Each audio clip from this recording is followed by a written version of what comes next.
I don't think you'd be a tough guy without the United States. And your people are very brave. But you're either going to make a deal or we're out. And if we're out, you'll fight it out. রাশিয়ার সঙ্গে যুদ্ধ থামাতে হলে আপোষ করতে হবে ইউক্রেনকে, স্পষ্ট বুঝিয়ে দিলেন মার্কিন প্রেসিডেন্ট। যা নিয়ে হোয়াইট হাউসের ওভাল টেবিলে শুক্রবার দ্বিপাক্ষিক বৈঠকে বাদানুবাদ হল ট্রাম্প ও জেলেস্কির। শুক্রবার এক গুরুত্বপূর্ণ বৈঠকে হোয়াইট হাউসে মার্কিন প্রেসিডেন্ট ডোনাল্ড ট্রাম্পের মুখোমুখি হয়েছিলেন ইউক্রেনের প্রেসিডেন্ট ভলোদিমির জেলেস্কি, ছিলেন আমেরিকার ভাইস প্রেসিডেন্ট জেডি ভান্সও। তাদের ঘিরে ছিল আন্তর্জাতিক সংবাদ মাধ্যমের সব প্রতিনিধিরা। তার মধ্যে রীতিমতো উত্তপ্ত বাক্য বিনিময় হলো।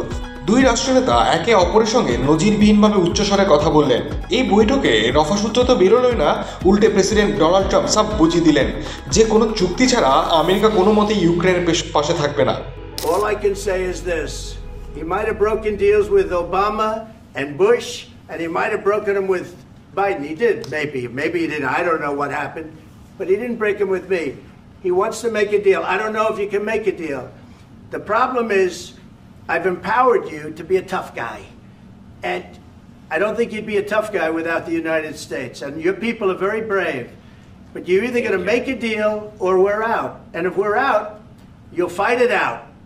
I don't think it's going to be pretty, but you'll fight it out. But you don't have the cards. But once we sign that deal, you're in a much better position. But you're not acting at all thankful. And that's not a nice thing. I'll be honest, that's not a nice thing.